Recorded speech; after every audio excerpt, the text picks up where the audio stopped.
또 하나 들어온 이야기는 검찰 수사 진행 상황이 언론에 자꾸 나오고 있는데 그런 내용들에 대해서 민주당 차원에서도 팩트를 체크해서 틀린 부분이 있으면은 그 틀린 내용을 국민들이 알 수 있게 하겠다. 그런 팀을 가동시키겠다고 오늘 또 기자들에게 이야기를 했습니다. 관련한 이야기 이제 시작해 보도록 하겠습니다. 유시민 노무현재단 이사장 자신의 유튜브 방송 알릴레오2 이 방송을 통해서 조국 장관을 둘러싼 검찰의 수사에 대해서 자신의 생각을 거침없이 이야기를 했습니다. 가장 먼저 여러분께 들려드릴 이야기 어떤 대목일까요? 정경심 교수 입장에서 보면 나라도 그랬을 것 같아요. 왜냐하면 검찰하고 조국 장관 가족은 서로 불신하고 대립하는 관계잖아요. 네. 근데 압수수색이 곧 들어올 거라고 그래요. 그러면 검찰이 내 컴퓨터 하드디스크 드라이브를 다 가지고 가가지고 그거를 분석해서 거기서 뭘 찾아서 나를 기소하거나 혹은 유죄 선고를 받아내기 위한 증거로 사용을 할 텐데 내가 검찰을 확실히 믿는다면 가져가세요 하겠는데 그렇지. 검찰은 못 믿어요. 네. 그럼 검찰이 저 하드디스크 드라이브를 가지고 가서 저 안에 있는 데이터를 뭘 장난을 칠 가능성도 있는 거죠. 그러니까 당연히 그거를 복제를 해둬야 되는 당연합니다. 이 복제가 그래야 나중에 혹시 검찰이 엉뚱한 걸 하면 증명할 수가 있죠. 증거인멸 시도가 아니에요. 증거를 지키기 위한 거지. 예, 유시민 장관이 정경심 교수가 PC 이거를 2대를 갖고 갔던 거 이것은 결코 증거인멸이 아니라 검찰이 나중에 엉뚱한 짓을 할 경우에 대비해서 증거를 보존하기 위해서 갖고 간 것이다. 이렇게 이야기를 했습니다. 어제 이 방송이 한 분량이 어느 정도나 됩니까? 1시간 반 정도 한 건가요? 매우 길어요. 1시간 넘게 됐는데 이게 뭐 그걸 청취율이라고 그럽니까? 아니면은 이 접속률이라고 그럽니까? 굉장히 높습니다. 많은 사람들이 보는 겁니다. 지금 현재 뭐 실시간 유튜브 접속률이나 이런 걸 하면 1등이라고 하대요. 네, 예. 그런 걸로 보면은 굉장히 관심도는 높은 건데 유시민 장관의 핵심 내용은 검찰을 못 믿겠다는 거고요. 그거를 토대로 해서 이루어질 구속영장 발부에 사법부도 불신할 수밖에 없는 상황이기 때문에 PC를 반출해서 복제를 해놓고 증거를 보존해놨다는 논리를 폈습니다. 꼭 굳이 전문가가 되지 않더라도 일반인들도 상식을 갖고 포탈에 뭐 몇 글자만 쳐보면은 사실관계 여부는 굉장히 금방 나오는데 사실관계에 대해서 유시민 작가가 알고선 한 얘기인지 몰라서 한 얘기인지는 모르겠습니다만은 해시 밸류에서 해시 값이라는 게 있습니다. 디지털 포렌직이라는 거는 왜 하냐면 핸드폰이나 PC나 모든 디지털 자료는 손을 대는 순간 유시민 이사장의 표현대로 손을 대거나 장난을 치게 되면은 증거를 조작하게 되는데 해시값이라고 하는 디지털 정보에는 모든 지문처럼 고유의 값이 있기 때문에 검찰이 만약에 표현 그대로 장난을 치거나 손을 대거나 엉뚱한 짓을 하게 되면 법적 증거 능력을 상실합니다. 이거는 뭐 굳이 전문가가 아니라도 일반인의 상식으로 돼 있는데 유시민 이사장은 검찰이 증거를 조작할 가능성에 대비해서 정경심 교수가 하드디스크를 빼내서 복제를 해놓은 것이다. 이거는 증거인멸이 아니라 증거를 보존해 놓는 보장장치다라고 했고 그 말을 듣고 있던 변호사들이 당연합니다라고 지금 맞장구를 응수를 좀 했습니다. 전문가들은 디지털 포렌식과 디지털 증거 능력에 대한 기본적인 상식을 갖고선 한 얘기인지 일부러 그런 건지는 의아하다. 이런 반응 보이고 있습니다. 유시민 이사장의 이야기에 대해서 우리 강선우 정부대변인 어떻게 생각하세요? 저 부분 상당히 중요합니다. 지금 유시민 이사장은 말이죠. 저희가 조금 이따가 알려드릴 텐데 내부 정보가 상당히 많이 있는 것 같아요. 뭐 취재를 한다는 표현을 써갖고 일반인들이 알 수 없었던 내용도 상당히 많이 이야기를 하고 아마 듣는 이야기들이 많은 것 같은데 지금 저 부분이 유시민 이사장이 강조하고 싶었던 대목인데 지금 원일이 위원 설명도 들었지 않습니까? 저게 과연 증거를 보존하기 위한 행동이다라고 하는 이 설명에 대해서 얼마나 많은 분들이 공감할 수 있을지. 유시민 그 이사장 입장은 뭔가 실무적인 그런 설명을 한 건 아닌 것 같아요. 다만 정경심 교수 입장에서 왜 그랬을까를 한번 생각을 해보고 어떤 해석을 한 게 아닐까 저는 그렇게 생각을 합니다. 그러니까 그 PC 하드를 사가지고 이제 교체를 하는데 한두 그 PB 직원이 같이 관여가 돼 있는 그런 정황이지 않습니까? 그렇다면 정경심 교수가 정말로 그 의도가 증거를 인멸할 의도였다면 본인 스스로 뭔가 그런 행위를 하면 죄가 안 됩니다. 근데 그거를 모르고 있을 리가 없을 텐데 PB 직원의 도움을 받았던 거 아닙니까? 그렇다면은 아니 정말로 인멸을 하려면 그냥 스스로 했을 텐데 이 사람의 도움을 받았다는 건 그럼 증거 인멸의 의도는 없는 게 아닐까? 그렇다면 왜 그 PC 하드를 교체를 했을까? 그런 의문에서 출발된 그 정경심 교수 입장에 본인 그 유시민 이사장 본인이 이제 자신을 좀 투영해서 그렇게 했던 이야기가 아닌가 저는 그렇게 생각합니다. 예, 이상일 전 의원께는 유시민 이사장 이야기 하나 더 듣고 나서 질문을 드리도록 할게요. 유시민 이사장이 정경심 교수는 약자다 이렇게 이야기하는 대목 들어보겠습니다.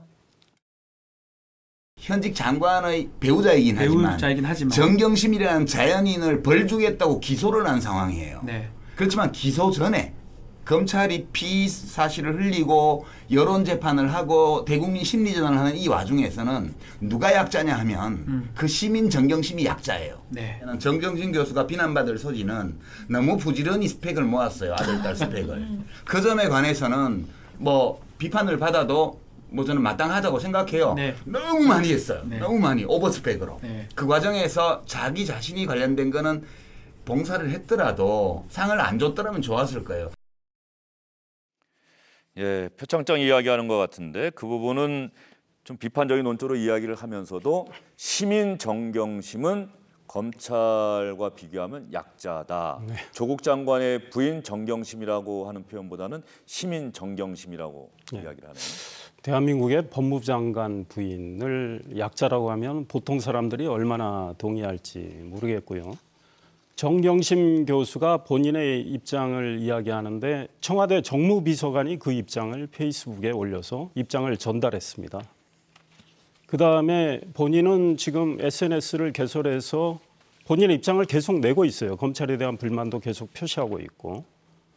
그런데 약자라고 할 수 있을까요? 게다가 한국투자증권 김모 씨를 통해서 저는 유시민 작가의 말은 궤변이라고 생각하는데 증거 인멸을 하려고 했다고 생각합니다. 근데 하드디스크를 본인이 하면 됐지 왜 시켰겠느냐.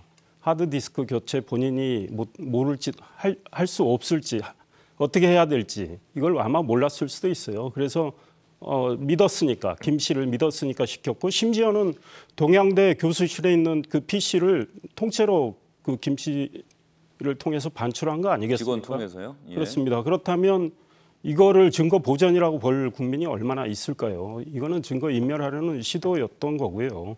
결국은 정경심 교수가 그런 판단 잘못이죠. 경솔한 행동을 했기 때문에 결국은 교체된 하드디스크가 또 동양대 교수실에서 반출된 그 PC가 통째로 검찰 손에 들어가서 검찰은 사실은 압수수색 효과를 봐버린 거죠.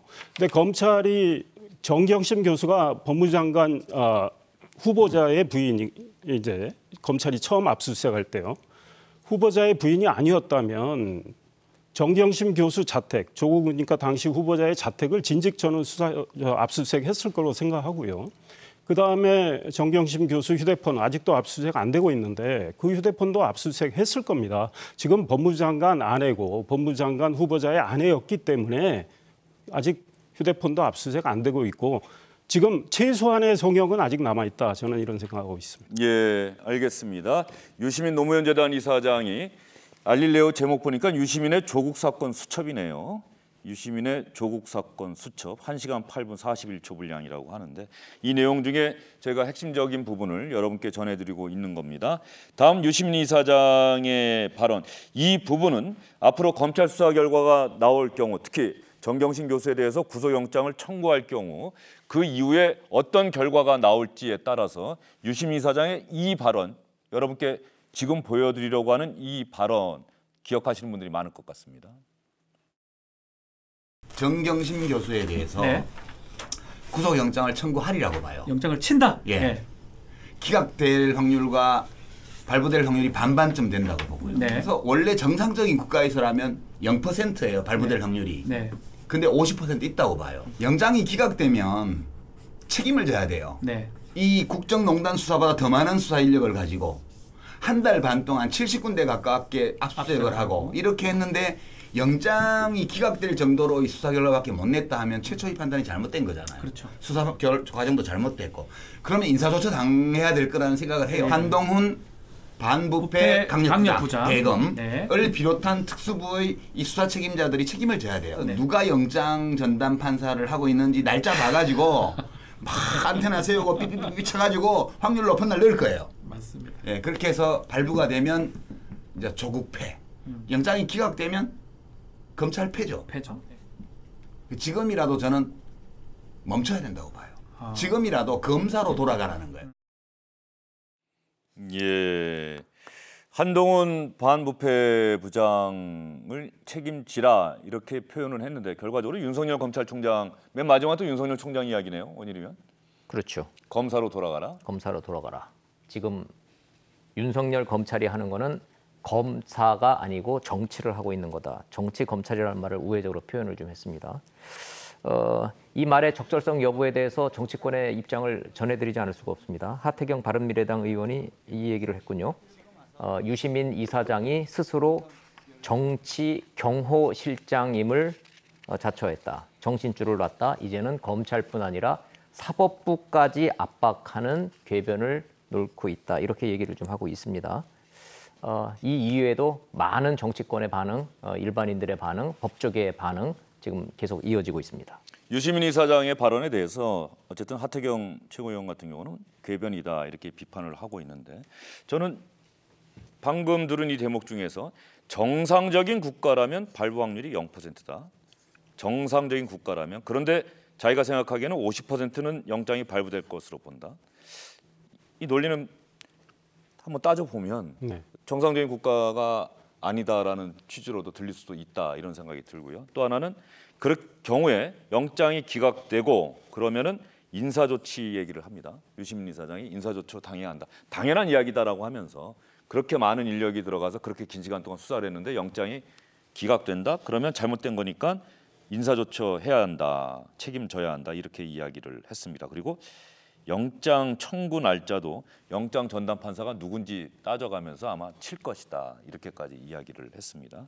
어떻게 보세요? 강선현 전 부대표님? 저는 그 정상국가 비정상국가 이야기는 그냥 좀 원론적인 이야기를 한 걸로 보입니다. 그 구속영장을 그 청구를 할 때 그 두 가지가 있지 않습니까? 그 증거 인멸의 우려가 있다거나 아니면 도주의 우려가 있다거나. 그럼 현재 정경심 교수 같은 경우는 도주의 우려는 상당히 저는 낮다고 봅니다. 그러면 증거 인멸인데, 근데 지금 현재 상황에서 만약에 구속을 하려는 이유가 증거 인멸이라면 이미 압수수색이 대대적으로 이루어져 있고 거의 모든 증거가 지금 검찰에 가 있는 상황 아닙니까? 근데 그렇다면 지금 이 상황에서 불구속 그 수사 원칙을 어기면서까지 증거인멸을 이유로 구속을 할 이유가 있을까라는 그런 의문에서 출발을 해서 정상 비정상의 이야기가 나온 것으로 보이고요. 그리고 책임에 관련해서 이야기를 한 것은 어쨌든 그 국민의 대대적인 에너지와 그리고 검찰의 대대적인 에너지를 쏟아부으면서 정말 넓은 범위의 압수수색을 한 거 아닙니까? 근데 그럼에도 불구하고 뭔가 어떤 성과, 그러니까 그런 뚜렷한 범죄 행위가 나오지 않는다면 뭐 어떤 식으로든 뭐 책임을 지는 건 불가피하지 않을까, 그런 원론적인 이야기였다고 생각합니다. 언론적인 이야기. 그러나 어쨌든 간에 지금 민주당의 움직임, 내부 움직임 보더라도 정경심 교수에 대한 구속영장이 청구될 경우 법원의 결정이 나오면 그것이 결정적인 변곡점이 될 거라고 하는 것은 이미 누구나가 다 예상하는 대목인데 그 경우에 대해서 유시민 이사장이 이야기를 한 겁니다. 유시민 이사장 정상적인 사고를 한다면 저는 저런 이야기 못한다고 생각합니다. 본인이 지금 뭐 신의 영역이 있는 사람도 아니고 정상 국가라면 영장 기각이 0%다. 우리 사법부를 완전히 무시하는 이야기죠. 그런데 사법부를 못 믿으니까 반반된다. 지금 뭐 대법원장, 현 대통령이 임명한 대법원장인데 어찌됐든 법원의 판단을 존중하면서 기다려야지 본인이 영장을 기각하는 게 옳다는 취지로 이야기를 하고 또 아까 영상에는 안 나왔지만 유시민 작가가 뭐라고 그랬냐면 정경심 교수는 불기소를 하거나 기소를 하더라도 불구속 기소를 해야 옳다. 네, 그런 이야기도 그런 했어요. 이야기 했습니다. 예. 아니, 본인이 검찰입니까? 그건 검찰이 판단할 영역이죠. 게다가 저분이 우리 원일인 논설위원 이미 이야기했지만 그 디지털 포렌식의 기본도 모르는 분이에요. 그리고 압수수색이 변호인이 입회하에서 다 이루어지는 거고 그 복제해서 가는 거거든요. 통째로 가져가는 게 아니고. 그런데 마치 법에 대해서 잘 아는 것처럼 저런 견해를 밝히는 거. 공지영 씨가 진중권 씨한테 뭐 박사학위 못 봐서 머리 나쁘다 이랬는데 유시민 이사장 머리 정말 나쁜 것 같아요. 국민들이 어떻게 생각하겠습니까? 예. 저는 공재영 씨도 머리 나쁘다고 봅니다. 예, 알겠습니다. 이상일 전 의원이 평소와 다르게 오늘 상당히 강하게 세게 말씀하시네요. 유시민 이사장이 이 알릴레오 방송하면서 말이죠.